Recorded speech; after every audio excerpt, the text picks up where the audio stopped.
Hello दोस्तों नमस्कार। अभी की सबसे बड़ी खबर आ रही है, जहां मालदीव के बाद नेपाल के भी बदले सुर, भारत से दिखाए नखरे। जी हां दोस्तों, बताएंगे किस चीज को लेकर अब नेपाल भारत के साथ उलझने की कर रहा है कोशिश। साथ ही साथ आपको बताएंगे मालदीव की संप्रभुता का चीन पूरा समर्थन करता है। जी हाँ दोस्तों, ड्रैगन का नाम लेकर मुइज़ू ने भारत को फिर एक बार धमकाया है। अभी की सबसे बड़ी खबर आपको बताएंगे। साथ ही साथ बताएंगे जहां मालदीव के साथ बढ़ते विवाद पर विदेश मंत्री जयशंकर जी ने तोड़ी है चुप्पी। क्या कहा इन्होंने, साथ ही साथ आपको एक से एक बड़ी खबर बताएंगे। बने का वीडियो अंत तक। लेकिन खबरों में आगे बढ़ने से पहले अगर आप भी अपने भारत देश का, भारतीय सेना का और भारत के संप्रभुता अखंडता का दिल से समर्थन करते हैं और मानते हैं कि मोदी है तो हर चीज मुमकिन है, तो इस वीडियो को भी कर दीजिए लाइक, चैनल कर दीजिए सब्सक्राइब, बेल आइकन दबाइए, साथ ही कमेंट बॉक्स में लिख दीजिएगा जय हिंद। जी हाँ दोस्तों, तो चलते हैं पहली और सबसे बड़ी खबर की तरफ, जहां मालदीव के बाद नेपाल के बदले सुर, भारत से दिखाए नखरे। साल 1978 के व्यापार समझौते में बदलाव को कहा है। जी हाँ, मालदीव के साथ चल रहे विवाद के बीच एक और पड़ोसी देश नेपाल ने अब भारत से बड़ी डिमांड कर दी है। नेपाल ने कहा है कि भारत के साथ व्यापार समझौते में उसकी कई चिंताएं हैं। उसने कहा कि भारत संघ व्यापार समझौता नवंबर में ऑटोमेटिक नवीनीकरण हो रहा है, लेकिन उसकी कई चिंताओं को दूर नहीं किया गया है। इस समझौते पर नेपाल और भारत के बीच व्यापार पर बनी सब कमेटी की बैठक में सहमति बनी थी। नेपाली विशेषज्ञों का कहना है कि नेपाल ने नवंबर में बड़ा मौका खो दिया जब इस संधि का नवीनीकरण हो रहा था। उन्होंने कहा कि इस संधि के कई प्रावधानों में बदलाव की जरूरत है ताकि द्विपक्षीय व्यापार को बढ़ाया जा सके। नेपाल और भारत के बीच साल 1978 में संधि हुई थी और नवंबर 2023 में इस संधि का बिना किसी बदलाव के नवीनीकरण हुआ। ये संधि प्रत्येक 7 साल में नवीनीकरण होती है। नेपाल के वाणिज्य मंत्रालय में संयुक्त सचिव रामचंद्र तिवारी ने कहा कि दोनों ही पड़ोसी देश व्यापार समझौते की समीक्षा करके व्यापार और पारगमन को लेकर चल रहे मुद्दों की समीक्षा पर सहमत हुए थे। जी हाँ, अब ऐसे में दोस्तों मालदीव के बाद जिस प्रकार से नेपाल के सुर बदलते नजर आ रहे हैं और भारत से नखरे दिखाने की कोशिश कर रहा है नेपाल, क्या नेपाल को भी चीन की तरफ से सीख मिली है? जो भी लगता है दोस्तों अपनी राय अवश्य दीजिएगा। अगली खबर की बात करें, जहां मालदीव की संप्रभुता का चीन पूरा समर्थन करता है। जी हां, ड्रैगन का नाम लेकर मुइज़ू ने दिया है ये सबसे बड़ा बयान, भारत को फिर एक बार धमकाया। जी हां, मालदीव के राष्ट्रपति मोहम्मद मुइज़ू ने चीन के साथ अपने देश के रणनीतिक संबंधों की तारीफ करते हुए कहा कि दोनों देश एक दूसरे का सम्मान करते हैं। यही नहीं, बीजिंग हिंद महासागर में स्थित उनके द्वीपीय देश की संप्रभुता का पूरा समर्थन करता है। पिछले साल नवंबर में राष्ट्रपति का पदभार संभालने के बाद मालदीव के भारत के साथ द्विपक्षीय संबंधों में आई असहजता के बीच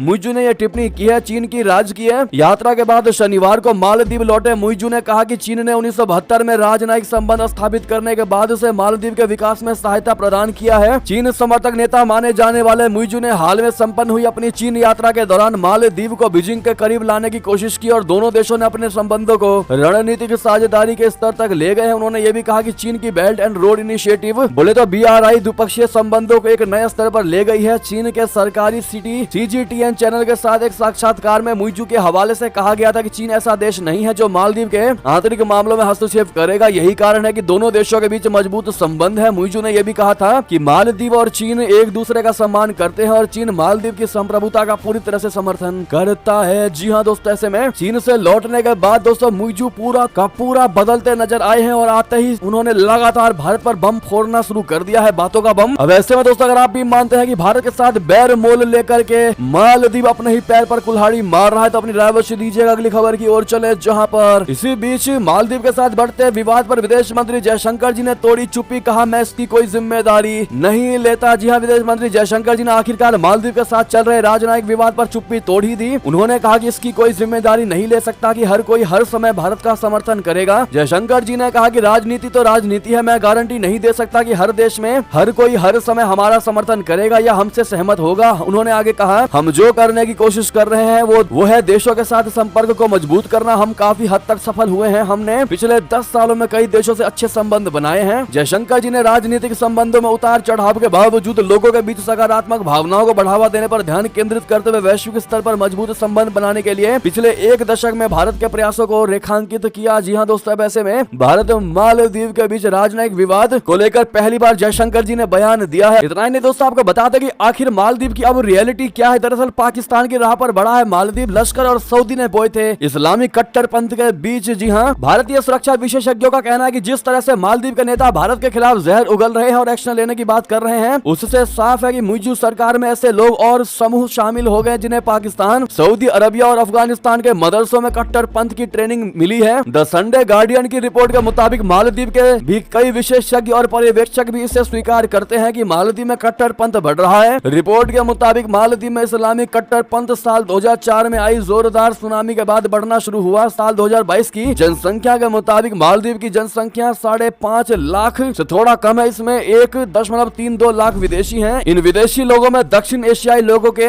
देशों के लोग शामिल है। ये विदेश लोग मालदीव में नौकरी करते हैं। मालदीव में इस समय 189 द्वीप, 18 अटोल और 4 शहर। अगली खबर की बात करें जहां चीन ने दिया ताइवान को तगड़ा बड़ा झटका, ड्रैगन के जाल में फंसने जा रहा एक और देश। जी हां, ताइवान में बीते सप्ताह राष्ट्रपति चुनाव हुए थे, जिसमें रूलिंग पार्टी के नेता और मौजूदा उपराष्ट्रपति विलियम लाई चिंग ते ने जीत हासिल की। इससे पहले चीन ने मतदाताओं को चेतावनी दी थी कि यदि वे सैन्य संघर्ष से बचना चाहते हैं तो सही विकल्प चुने। चीन की धमकी के बावजूद ताइवान के मतदाताओं ने तीसरी बार डीपीपी पार्टी के प्रति अपना समर्थन जताया, लेकिन ताइवान में नई सरकार बनने के कुछ दिन के बाद नाउरी ने ताइवान संग अपने संबंध तोड़ दिए। इसे ताइवान के लिए एक बड़ा झटका माना जा रहा है। प्रशांत महासागर स्थित छोटा सा देश नाउरू अब ताइवान की जगह चीन संग अपने संबंध बहाल करने जा रहा है। नाउरी की सरकार ने कहा कि वो अब ताइवान को एक अलग देश के रूप में नहीं बल्कि चीन का एक अभिन्न हिस्सा के रूप में मान्यता देती है, जिससे क्लियर हो चुका है दोस्तों कि नाउरू को अब चीन ने पूरी जानकारी, पूरी सीख दे दी है, पूरे तरीके से भड़का दिया है, पूरे तरीके से अपने वश में कर लिया है, जो अब ताइवान को चीन का ही हिस्सा बता रहा है। इतना ही नहीं, आपको बता दें, ये तो रही नाउरू देश की बात, लेकिन आपको बता दें चीन ने भी ताइवान में फिर एक बार बहुत बड़ी घुसपैठ की है। पीएलए के 6 चीनी लड़ाकू विमानों ने की घुसपैठ की कोशिश। जी हाँ, शनिवार और रविवार को चीन की सेना ने ताइवान की सीमा में घुसपैठ की कोशिश की। हालांकि ताइवान की सेना ने भी इसका मुंह तोड़ और करारा जवाब दिया। ताइवान के मिनिस्ट्री ऑफ नेशन डिफेंस ने सोमवार को बयान जारी कर बताया कि 6 चीनी लड़ाकू विमान 14 जनवरी और 15 जनवरी को सुबह करीब 6 बजे ताइवान की सीमा के करीब देखे गए। साथ ही चीन की नौसेना के 4 युद्धक जहाज भी ताइवान की सीमा के नजदीक देखे गए। जी हाँ, अगली खबर की बात करें जहां भारत से हथियार खरीदने पर बौखलाया अजरबैजान, आर्मेनिया ने दिया मुंह तोड़ जवाब। जी हाँ, कभी सोवियत संघ का हिस्सा रहा आर्मेनिया तेजी से अपनी सैन्य शक्ति बढ़ा रहा है। आर्मेनिया के निशाने पर अजरबैजान है, जिसके साथ उसने 2 साल पहले ही भीषण जंग लड़ी थी। इस जंग के दौरान आर्मेनिया को नागोर्नो काराबाख का एक बड़ा हिस्सा छोड़ना पड़ा था।